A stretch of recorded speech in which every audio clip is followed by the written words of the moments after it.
kasari, welcome back to my YouTube channel. So for today's video, i-share ko sa inyo yung paggagawa ko po ng Prosperity Bowl 2024.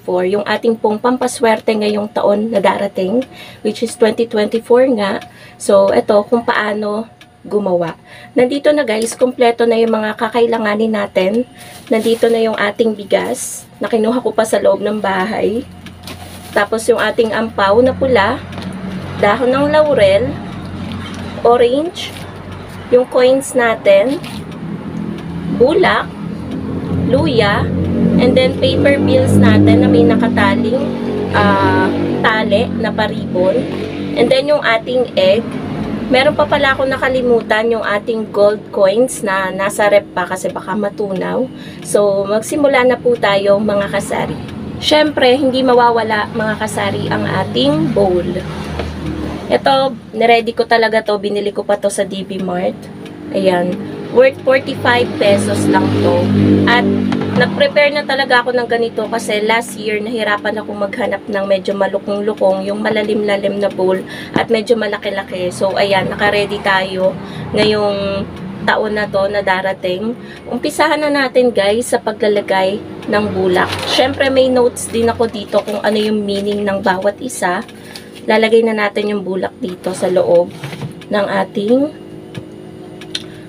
malaking bowl. Bulak, nagsisimbolize siya na para ma-absorb natin ng blessings, ng mga darating na blessings at para magaan din ang buhay natin ngayong darating na 2024. So, ayan, nailagay na natin ang bulak. Ang next naman na ilalagay natin is yung ating bigas. Ayan ang ating bigas. Ilalagay na natin ang bigas.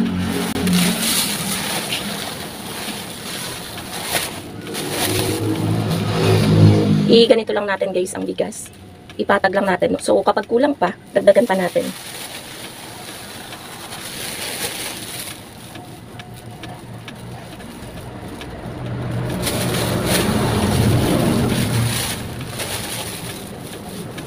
Ang meaning naman guys ng bigas is nagsisimbolize siya ng wealth, success, fertility, and good health.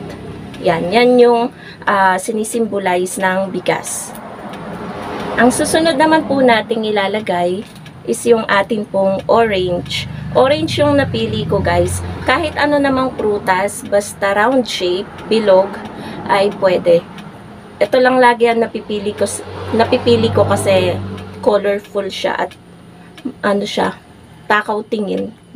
Ganun ba? So, ilagay natin sa pinaka-center ng ating bowl. Ayan. Ayan.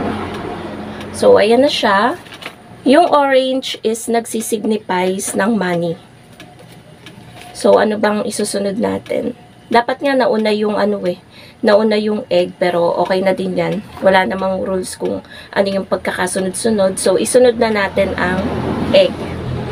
Yung egg, ilalagay lang natin palibot. Ang egg ay 12 pieces.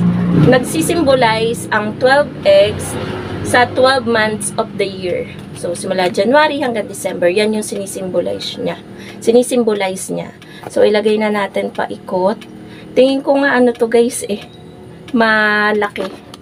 So, itry na lang natin na pagkasyahin.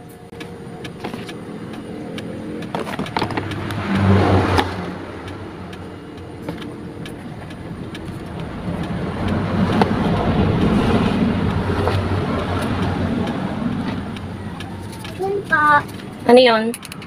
Ayan po mga kasari, meron lamang pong bumili. Kasi ngayon guys is araw ng Sabado, December 30. Ginawa ko na to and napangit din ang ating lighting. Pasensyahan nyo na. So, ilagay na natin yung natitira pang itlog. Ayan, medyo hindi siya nabuo.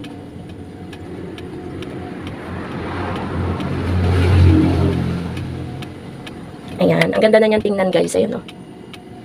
So, ang isusunod naman natin dito mga kasari is yung ating yung ating gold coins. Ito ay chocolate to. Ito. Gold coins. Ang gold coins ay nagsisimbolize ng money and good fortune. So, ilagay na natin siya dito sa pagitan ng mga egg. Dapat ano din to guys 12 pieces din.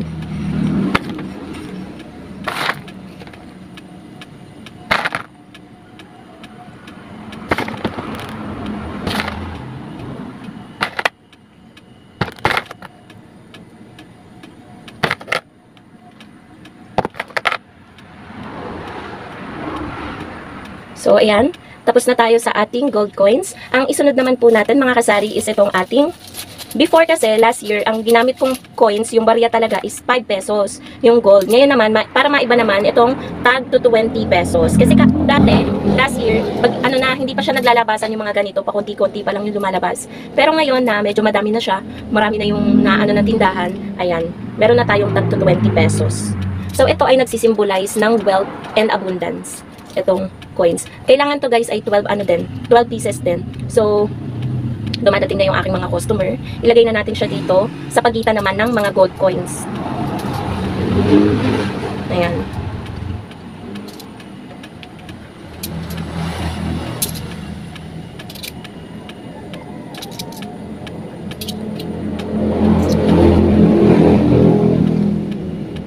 Ayan. Tapos na natin guys ilagay. Ayan. Pagbebentahan ko muna yung customer. Ang next naman na ilalagay natin mga kasari is yung ating dahon ng laurel. Kailangan din po ito ay 12 pieces din po mga kasari. So ang dahon ng laurel ay ng prosperity and help to attract money. Kaya kailangan talaga natin ng laurel.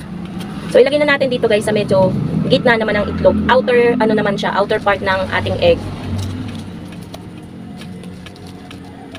Ayan.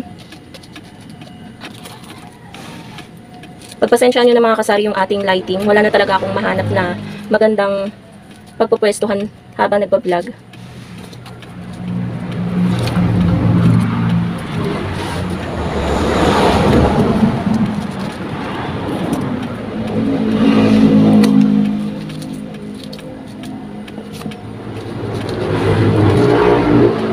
Okay, done na tayo. Ayan. Kita nyo na, diba, mga kasari? So, ang isusunod naman natin is itong ating paper bills. Ang paper bills ay nagsisimbolize ng 7 pieces. Diba, 7 pieces ang kailangan natin ito in 1 week. So, ang sinisimbolize niya, Lunes, Martes, Miyerkules, Huwebes, Biyernes, Sabado, Linggo. Kaya kailangan natin to with ribbons. So, ilalagay natin to sa palibot ng ating orange.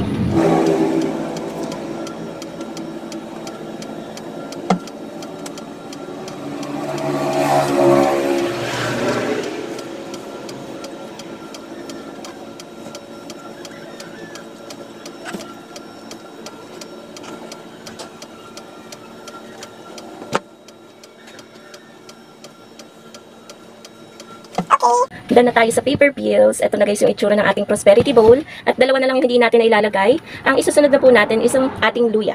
Alam ko sa ibang mga prosperity bowl walang luya, pero tayo ay maglalagay kasi last year yung ginawa natin ay may luya. Ang luya or ginger ay nagsisimbolize to attract yung success. So kailangan natin niyang i-manifest ngayong 2024. So kailangan natin siyang ilagay dito. Wala na nang space mga kasari. Gagawan ulit natin yan ng paraan. Okay, nailagay na natin ang ating luya. At ang isusunod na natin, kung saan pa man natin to ilalagay, yung ating ampaw na pula. Ito guys, diba, makikita nyo to tuwing Pasko kasi ang ampaw na pula is pampaswerte talaga siya. So, parang giving money yung meaning niya. Kaya may laman din po ito na mga paper bills na blue, yan, which is 1K, 500, dapat nga may 200 din, kaso wala akong makita dito, 150 pesos at 20 pesos. Yan yung laman niya. So, inilagay ko siya dyan. So, ilalagay natin siya dito sa ating prosperity bowl. Siksik na lang natin kung saan natin pwedeng isiksik. And done na tayo guys sa ating Pampaswerte 2024, ang ating prosperity bowl. Ito po, itong pampaswerte na ito, hindi naman po talaga lalapit sa atin ng swerte kung wala po tayong sipag at tiyaga sa katawan. Huwag po natin iaasa yung mga blessings na darating sa atin sa pampaswerte. Syempre po, kailangan pa din po natin ng gawa. And to be follow na lang yung mga blessings na dadating sa ating buhay. So, ito lamang po ay dagdag laang sa atin para maka-attract tayo ng blessings ngayong 2024. So, pwede rin po ito, hindi lang po sa negosyo, pwede rin po ito sa loob ng bahay niyo. So, ito na po ang ating Prosperity Bowl 2024. Thank you so much for watching mga kasari, and advance Happy New Year po sa inyong lahat. Bye guys!